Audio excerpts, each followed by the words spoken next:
sou Rafael, psicólogo, e muito se fala para não seguirmos os sonhos de alguém. Porém, talvez você não saiba, mas o seu sonho é o compilado de sonhos de outras pessoas. Hoje a reflexão é sobre David Martinez, do anime Cyberpunk. Tem spoiler de todo esse anime. Vamos lá. Eu não conheci o universo de Cyberpunk antes de ver esse anime. E confesso que o cenário dessa história é meio ansiogênico pra mim, sabe? Muita informação. Espero que em 2077 não cheguemos a esse ponto. David Martinez, o protagonista dessa história, vive num mundo disruptivo, em um futuro onde se mistura tecnologia, alta tecnologia, com situações extremas de pobreza. E o David é um personagem que usa muitas coisas pra meio que fugir disso. A gente percebe que ele usa essas simulações virtuais para escapar momentaneamente dos problemas da realidade. Ele mora com sua mãe, que fazia de tudo pra ele ser bem sucedido na vida, trabalhava incansavelmente, e o David meio que não ligava muito pra isso. Até o dia que ele quebra ali um dispositivo da escola, aquilo gera custos pra sua mãe, e ele vê ali sua mãe chorando, porque ela fazia esforço que não era recompensado. Além disso, o David mostra sua ansiedade de várias maneiras. Além dessas simulações virtuais, David demonstra sua ansiedade de uma forma diferente, como por exemplo, balançar os pés o tempo inteiro.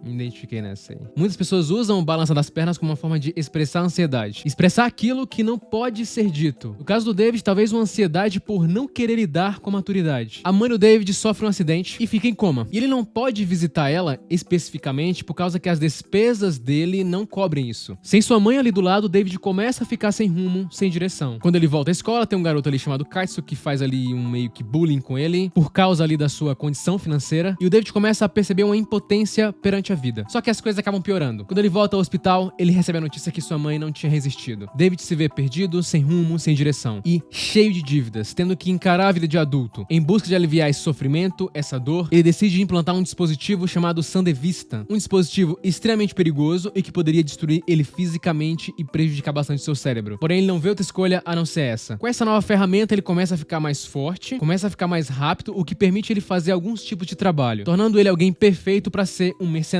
Essa mudança é tão grande nele que paramos de ver ele balançar as pernas. É como se isso provocasse um alívio nele, diminuindo consideravelmente sua ansiedade. A verdade é que David passa por algo que todos nós passaremos um dia, que é assumir a responsabilidade pelas coisas no geral. Aquele momento onde você precisa ser o que os seus pais costumavam ser. Maturidade é muito debatida na literatura médica. Estudos de neuroimagem mostram que o cérebro amadurece bem até os 20 anos. O lobo frontal, que rege funções executivas, como memória de trabalho, impulso, autocontrole, planejamento e gerenciamento de tempo, essa área está entre as últimas partes do cérebro a amadurecer. Isso vai ocorrer por volta dos 25, 26 anos tipicamente. Porém, isso não quer dizer que você não deva ser responsável. Às vezes, desenvolver um senso de responsabilidade vai te ajudar a se sentir mais confiante e prevenir alguns danos futuros. Ver esse momento de inflexão, esse ponto de inflexão do David, me lembrou a frase do John Maxwell: a maturidade não vem com a idade, vem com a aceitação da responsabilidade. Esse é o grande momento onde o David tem que assumir uma maturidade maior. Mas tem um segundo momento também. Vamos chegar lá. Vemos o David sofrer pela morte da mãe dele de uma maneira mais discreta. Talvez pela forma diferente que ele lida com tudo isso. Talvez pelo fato de que não dá tempo dele ter esse momento de se lamentar. Visto que tudo isso foi borrado por outros grandes problemas que acabaram aparecendo pra ele um atrás do outro. Como as próprias dívidas que ele teria que lidar a partir de agora. Com isso, o luto do David se torna bastante diferente até. Apesar do luto ser individual, também é universal. Muitos de vocês não experimentaram luto, mas garanto que um dia vocês irão. Seja por um fim de relacionamento ou por uma perda de uma pessoa próxima. O luto, assim como muitas emoções, é um fenômeno universal para a raça humana. Não vemos o David passar pelas fases do luto de uma maneira sequencial, criada pela Elizabeth Kübler-Ross. Negação, raiva, negociação, depressão e aceitação. Mas como a própria Elizabeth falava, não há uma resposta típica à perda, pois não há perda típica. Nossa dor é tão individual quanto nossas vidas. As perdas por si só são diferentes. Perder um pai, perder um filho, um cônjuge, um irmão, tudo isso distingue um do outro. David perdia sua mãe, ou seja, sua família inteira, porque era isso que ela representava para ele. Esse novo poder traz mais confiança para ele. Traz uma coragem que ele não tinha antes. Inclusive, ele dá uma pisa naquele garoto Kaitsu que tinha batido nele. Só que esse dispositivo acaba trazendo algumas consequências pra ele. Porém, mesmo assim, ele não quer parar de usar aquilo, já que começa a se tornar meio que um caminho sem volta. E sua vida toma um novo rumo quando ele encontra a Lucy, uma garota que ele se sente bastante atraído por ela. Essa garota compartilha o sonho dela de visitar a lua. David, desde sempre, parecia uma pessoa que não fazia as coisas pensando em si mesmo. Antes, com a mãe dele, ele apenas seguia o sonho dela. Ser bem-sucedido não era algo que vinha dele, e sim da sua mãe. David é alguém que não tem muito muitos sonhos e por isso ele se apega ao sonho dos outros. E com isso ele se apega ao sonho da Lucy de ver a lua. Depois disso ele entra para um grupo de mercenários, começa a não dar a mínima pra escola e começa a se impor bastante. Com os mercenários, o David meio que incorpora a eles a sua própria família. Tanto que o Manny, o líder desse grupo, se torna meio que a figura paterna dele. E lembrando que esse grupo são de pessoas muito diferentes dele. Porém, mesmo assim, aquele sentido de família, de pertencimento, é maior do que isso pra ele. Mas vamos lá, ele é um mercenário agora. Consequentemente, existe uma grande chance dele perder muitas pessoas. E é isso que acontece. Ele perde desde o Pilar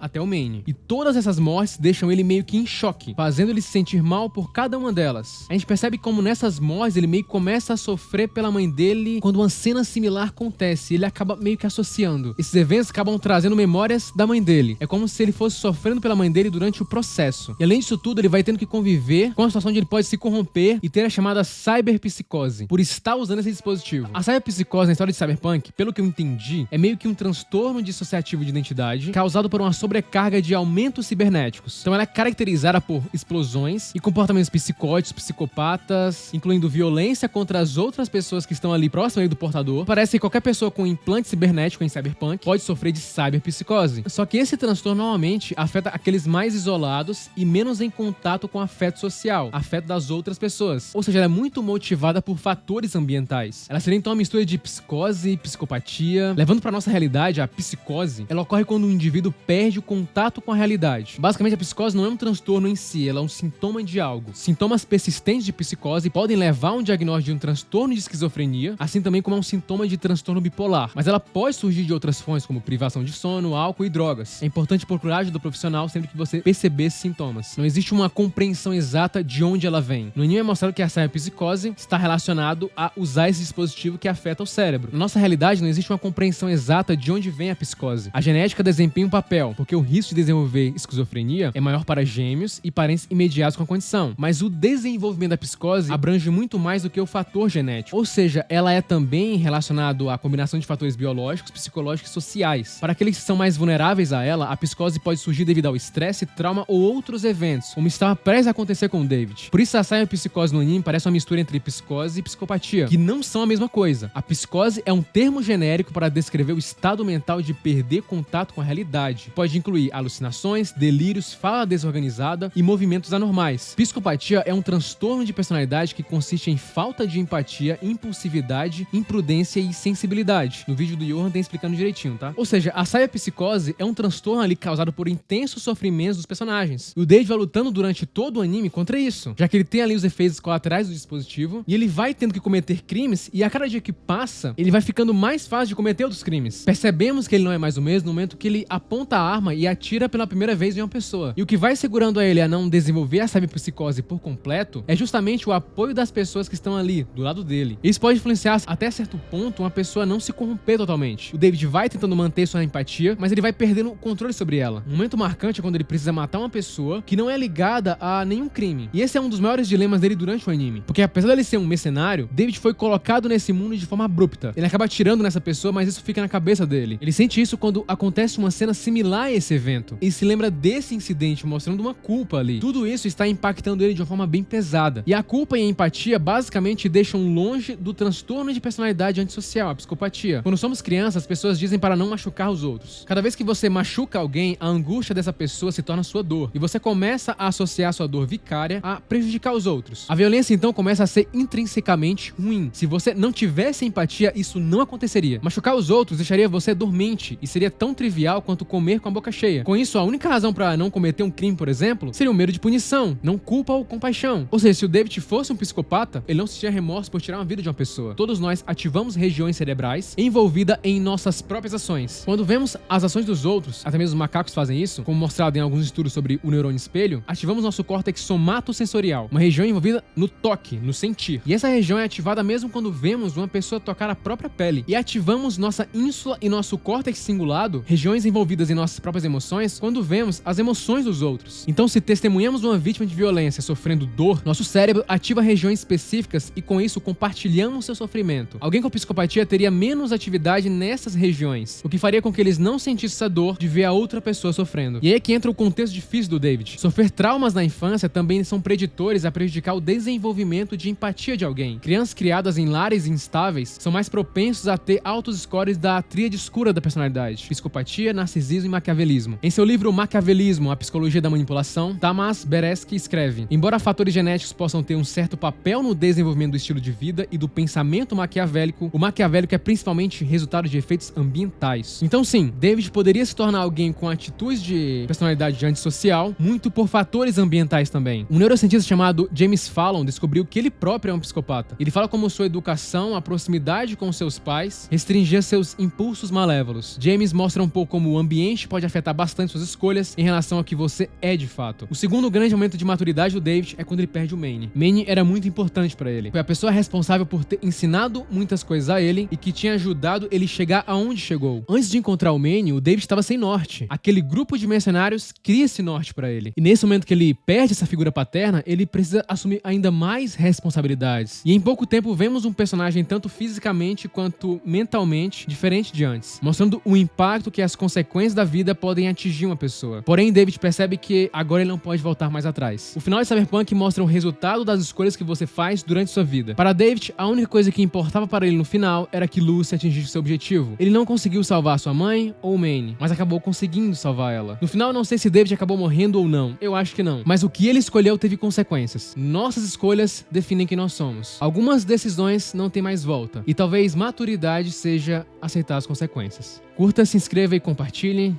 É apenas o começo.